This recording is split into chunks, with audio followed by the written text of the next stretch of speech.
I mean, yeah, I enjoyed sports, and I enjoyed running and swimming and getting behind the boat and getting on the tube, but after I tore my ACL, I tried that once, got flipped off the tube, and I said I'll never do that again, I'll never go skiing again. I just, basically my life was lived by protecting my knee. When I see people running at me, I had to like brace myself, just even when the kids come running up to you, you gotta just...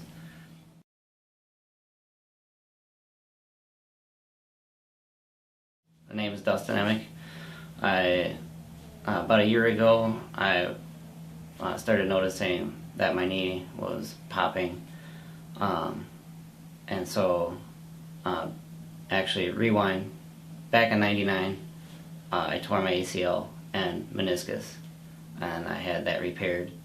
2 years later, I tore it again. Both of them, had them repaired again, and 2 years later in '03, my meniscus was still torn and catching, causing severe pain. And so they took more meniscus out and told me that I eventually would have arthritis pain and that I would eventually probably need a knee replacement. And so everything was fine until 15 years later. I had arthritis pain. It just slowly crept in. Didn't really notice it. Just got used to living with a dull ache in my knee whenever I mow the yard or I do construction. So, I just got used to taking ibuprofen every day. And in February of 2015 is when I went in and got an MRI, and they told me that my meniscus was almost gone, shot, that I had osteoarthritis, and my ACL was pretty much non-existent. Like, it had deteriorated. There was a few, if any, remaining fibers left of it. And so they gave me an unloaded brace to try to see if that would help with the pain and just the stability.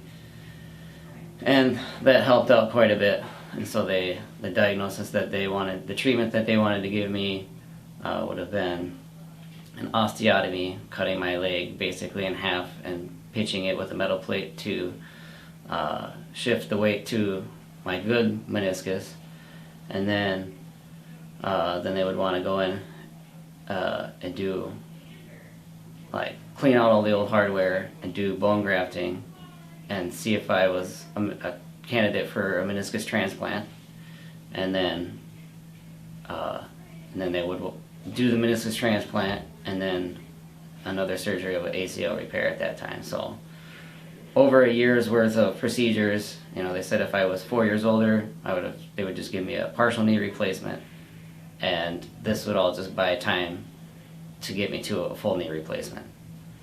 The pain was getting to be like just unbearable, and so my doctor gave me tramadol, which it didn't help with anything. It just blocked the pain in my brain, and that actually worked really good. I was able to like do stuff again, hang out with my kids, run around, play with my brace on, anyways, And then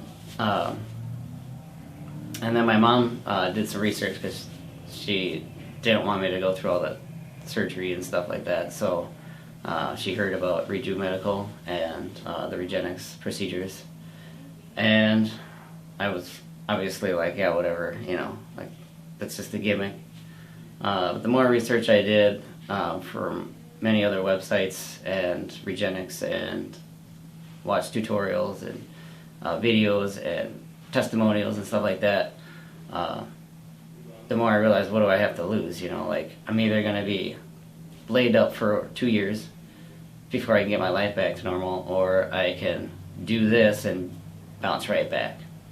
I really didn't have anything to lose, so I opted to go ahead and do the prolotherapy, the stem cell, and the PRP.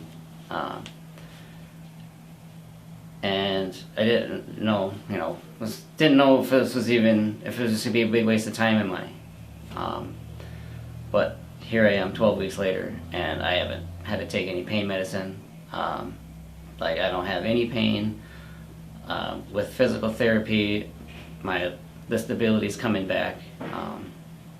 So yeah, and just like overall mood is like, the depression is kind of lifted. You know, I'm actually excited to actually do stuff. You know, work is fun again. When I hated thinking about going to work because I was just gonna live in pain all day, or just even on the drugs. Just who wants to live on drugs? You know what I mean? That's no way to live. So.